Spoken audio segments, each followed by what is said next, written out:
Welcome to Games from Folktales, a podcast that mixes historical research and tabletop role-playing settings. I'm your host, Timothy Ferguson, and this is your monster of the month, the Ogre of Rashomon. I missed this one. I went through the backlog of LibreOx material looking for monsters for the half-remembered monsters bestiary, which is still floating around in the internet, and I missed this one because it had a non-European setting. But if you look at it, this is just Beowulf, but with more samurai. You can turn this into a role-playing scenario for a wide variety of fantasy games. Over to Joanna Schreck. Thanks to Joanna and to her LibriVox production team. The Ogre of Rashomon by Sadanami Sanjin. Translated by Yi Theodora Ozaki. Recording by Joanna Schreck, Indianapolis. Long, long ago in Kyoto, the people of the city were terrified by accounts of a dreadful ogre, who, it was said, haunted the gate of Rashomon at twilight, and seized whoever passed by. The victims missing were never seen again, so it was whispered that the ogre was a horrible cannibal, who not only killed the unhappy victims, but ate them also.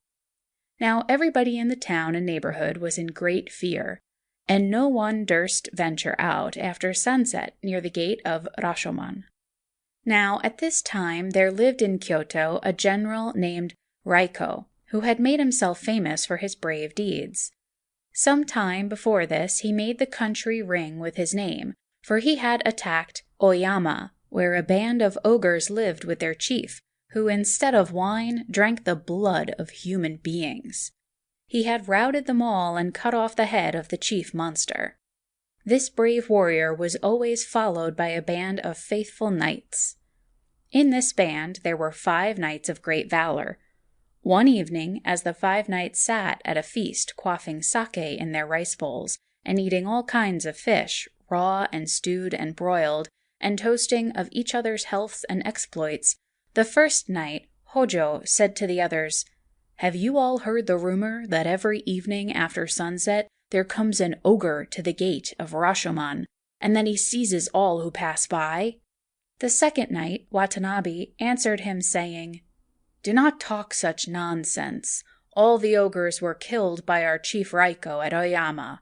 It cannot be true, because even if any ogres did escape from that great killing, they would not dare to show themselves in this city, for they know that our brave master would at once attack them if he knew that any of them were still alive." "Then do you disbelieve what I say, and think that I am telling you a falsehood?" "No, I do not think that you are telling a lie," said Watanabe, "but you have heard some old woman's story which is not worth believing." "Then the best plan is to prove what I say, by going there yourself and finding out yourself whether it is true or not," said Hojo. Watanabe, the second knight, could not bear the thought that his companion should believe he was afraid, so he answered quickly, "Of course I will go at once and find out for myself." So Watanabe at once got ready to go. He buckled on his long sword and put on a coat of armor and tied his large helmet. When he was ready to start, he said to the others, "Give me something so that I can prove I have been there." Then one of the men got a roll of writing paper and his box of Indian ink and brushes, and the 4 comrades wrote their names on a piece of paper. "I will take this," said Watanabe, "and put it on the gate of Rashomon. So tomorrow morning, will you all go and look at it? I may be able to catch an ogre or 2 by then." And he mounted his horse and rode off gallantly. It was a very dark night, and there was neither moon nor star to light Watanabe on his way. To make the darkness worse, a storm came on. The rain fell heavily and the wind howled like wolves in the mountains.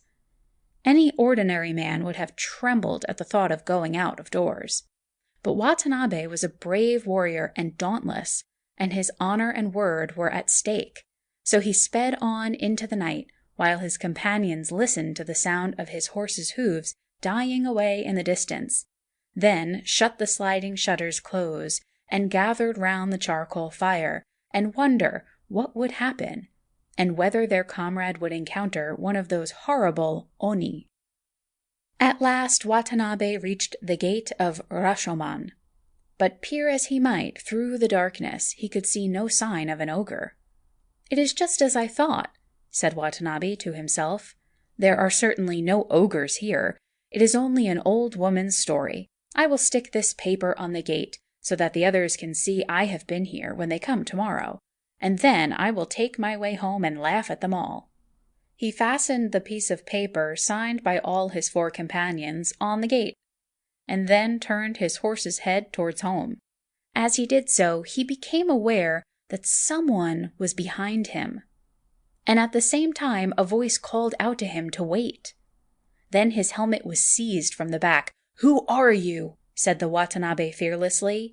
He then put out his hand and groped around to find out who or what it was that held him by the helmet.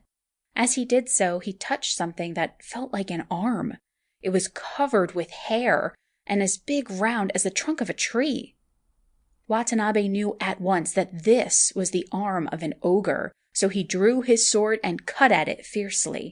There was a loud yell of pain, and then the ogre dashed in front of the warrior. Watanabe's eyes grew large with wonder, for he saw that the ogre was taller than the great gate. His eyes were flashing like mirrors in the sunlight, and his huge mouth was wide open, and as the monster breathed, flames of fire shot out of his mouth. The ogre thought to terrify his foe, but Watanabe never flinched. He attacked the ogre with all his strength, and thus they fought face to face for a long time. At last the ogre, finding that he could neither frighten nor beat Watanabe, and that he might himself be beaten, took to flight. But Watanabe, determined not to let the monster escape, put spurs to his horse and gave chase. But though the knight rode very fast, the ogre ran on, and to his disappointment he found himself unable to overtake the monster, who was gradually lost to sight.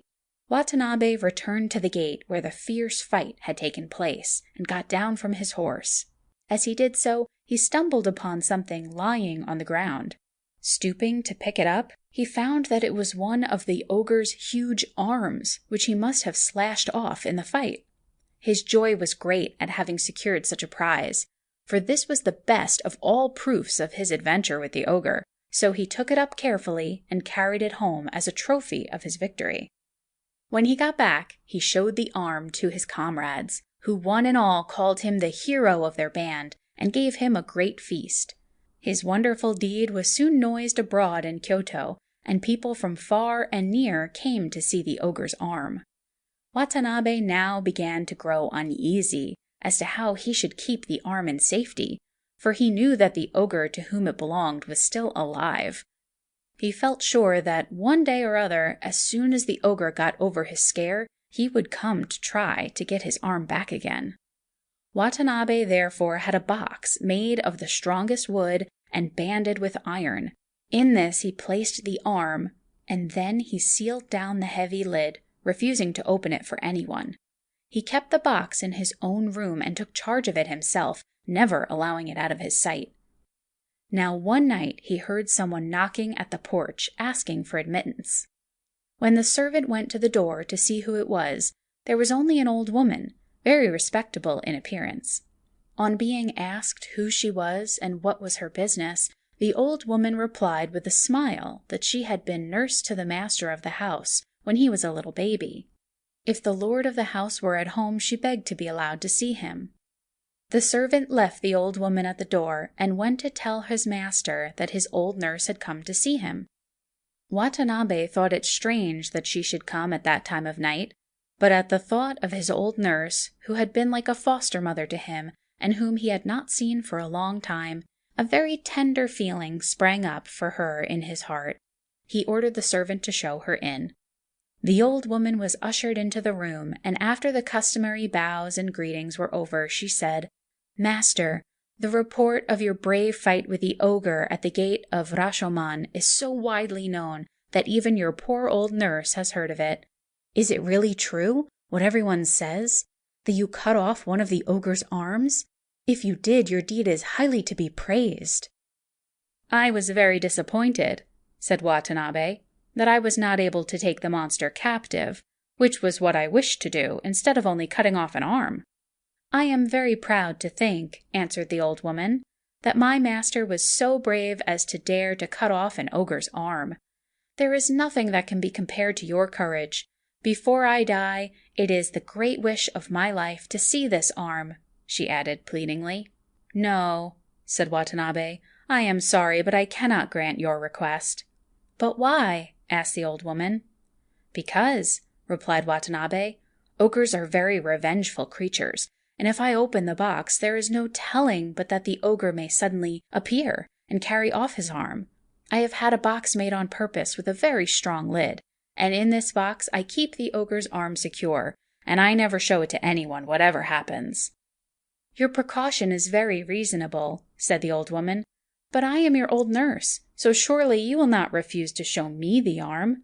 I have only just heard of your brave act, and not being able to wait till the morning, I came at once to ask you to show it to me." Watanabe was very troubled at the old woman's pleading, but he still persisted in refusing. Then the old woman said, "Do you suspect me of being a spy sent by the ogre?" "No, of course I do not suspect you of being the ogre's spy, for you are my old nurse," answered Watanabe.